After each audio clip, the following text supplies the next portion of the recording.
1, 2, 1, 2.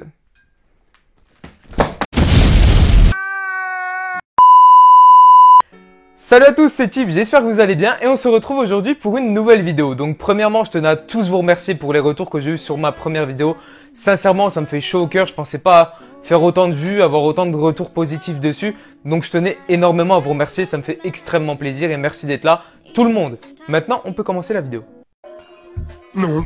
Donc cette vidéo va nous parler de quoi? Elle va nous parler des meilleurs aliments, que ce soit en musculation ou dans la vie de tous les jours, à mes yeux, pour être en bonne santé et pour pouvoir progresser sur le long terme. On va déjà commencer très simplement.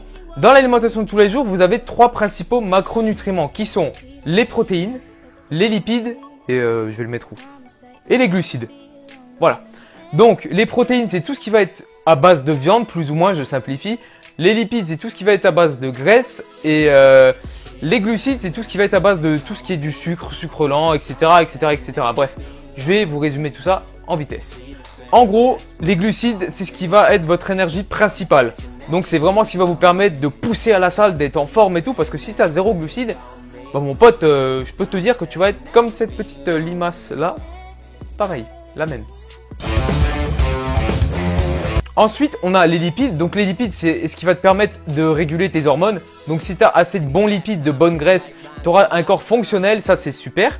Et les protéines, c'est ce qui va te permettre de construire du muscle sur le long terme. Donc, si tu fais de la musculation, il faudra que tu aies un apport en protéines plus conséquent que si tu faisais pas de sport. En général, en musculation, on conseille plus ou moins 2 grammes de protéines par kilo de poids de corps. Et pour quelqu'un qui ne fait pas forcément de muscu, d'après ce que j'ai vu, c'est entre 0,7 et 1,23, ça suffirait. On va commencer tout de suite par les meilleures sources de glucides. Alors, à mes yeux, les meilleures sources de glucides, c'est pas forcément les aliments qui en contiennent le plus. Je m'explique. Pour moi, les meilleures sources de glucides sont tout d'abord tout ce qui est légumes, tout ce qui est fruits, tout ce qui est patates douces. Pourquoi ces trois principaux? Parce que c'est un index glycémique très bas, ça contient énormément de vitamines et de minéraux. Par contre, si vous regardez la composition au 100 grammes par exemple de légumes, je vous la mets là, vous voyez qu'il y a très peu de glucides. Mais, ce qui veut dire que vous pouvez en manger beaucoup. Bon, certes pas trop parce que sinon tu vas finir ta vie aux toilettes si tu manges beaucoup de légumes.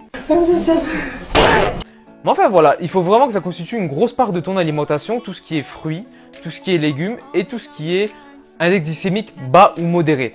Ensuite, si tu as vraiment besoin de plus de glucides, parce qu'il faut quand même savoir que si tu as besoin de glucides, il faut quand même manger du riz ou des pâtes. Donc je te conseillerais de manger soit du riz basmati, soit des pâtes semi-complètes. Et je prends aussi du sans gluten. Et je suis pas un anti sans gluten ou quoi. C'est juste que voilà, si je peux prendre sans gluten, je prends sans gluten, basta. Il n'y a pas d'histoire à faire. Donc ça, c'était pour les meilleures sources de glucides. Ensuite, on va voir pour moi les meilleures sources de lipides. Donc les lipides, donc les bonnes graisses, comme vous l'aurez compris. Tout ce qui est huile d'olive, huile de coco, huile de colza, oléagineux. Donc ça, je vais vous faire un petit point de ce que c'est les oléagineux juste après. Et ensuite, tout ce qui est avocat. Donc, qu'est-ce que les oléagineux? Les oléagineux, c'est tout ce qui est amandes, noix, noisettes que vous pouvez prendre aux collations. C'est composé de très bonnes graisses dedans. Donc, c'est vachement utile. De 1, pour avoir un apport à vos collations et que vous ne soyez pas sans rien manger. De 2, pour avoir un apport en bonne graisse. Et de 3, parce que c'est bon. Moi, personnellement, j'aime bien tout ce qui est amandes et tout. Et quand tu sais pas, bah, tu vas te priver d'amandes parce que tu vas dire, ouais, c'est gras et tout. Mais non, ton corps a besoin de bonne graisse. Sache-le. Et ensuite, pour terminer, les protéines. Donc, les protéines, c'est du dopage. Voilà, bonne journée. Non, plus sérieusement. Donc tout ce qui est protéines, il faut savoir que tout ce qui est protéines en poudre, c'est comme de la viande. Arrêtez de croire que c'est ce qui va vous faire gonfler ou devenir comme lui, ou comme lui, ou comme lui. Parce que si c'était juste la protéine qui serait comme ça, qui vous rendrait comme ça, pardon, ça se saurait. Donc pour moi, les meilleures sources de protéines sont tout d'abord les viandes blanches, type poulet, type dinde.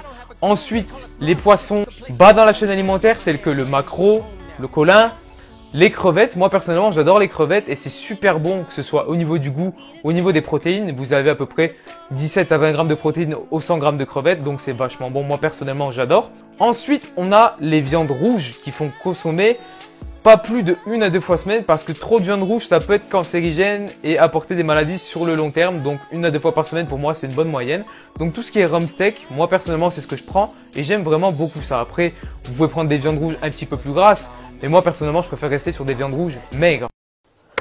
Dernière source de protéines, enfin les deux dernières sources de protéines pour moi très importantes, c'est les œufs. Les œufs également source de bonne graisse parce que le jaune d'œuf contient des très bonnes graisses contrairement à ce qu'on pouvait entendre il y a quelques années de ça. Et ensuite les poissons gras donc hauts dans la chaîne alimentaire tels que le thon, tels que le saumon. Ces poissons sont très bons parce qu'ils sont riches en oméga 3. Et les oméga 3 c'est super important dans votre alimentation parce qu'on apporte beaucoup plus d'oméga 6 et d'oméga 9 que d'oméga 3. Il faut savoir que les oméga 3 c'est très important. Même si tu ne fais pas de musculation, te supplémenter en oméga 3 ne te fera que du bien. Il ne faut pas avoir peur que c'est des gélules ou quoi. Il n'y a absolument aucun risque. Je vais vous mettre tous les bienfaits des oméga 3 juste ici. Et donc ça va sûrement vous faire pousser à consommer. Donc pareil, tout ce qui est poisson gras, je vous conseille 1 à 2 fois par semaine parce que ça contient des métaux lourds. Qu'est-ce que les métaux lourds? C'est pas bon pour vous. Voilà, en gros c'est pas très bon, donc il faut éviter de trop en consommer. Donc pour moi 1 à 2 fois par semaine, c'est la bonne fourchette. Voilà les gars, j'ai fait un petit peu le tour des meilleurs aliments en musculation pour moi. Si vous voulez plus de détails sur certains aliments ou si tel aliment je vous le conseille ou non, vous pouvez très bien me le demander dans l'espace commentaire. Je vous invite à vous abonner et à liker la vidéo si ça vous a plu. N'hésitez pas à donner votre avis, que ça vous ait plu ou non, dites-moi pourquoi. Je vous remercie à tous d'être là en tout cas, prenez soin de vous. Peace.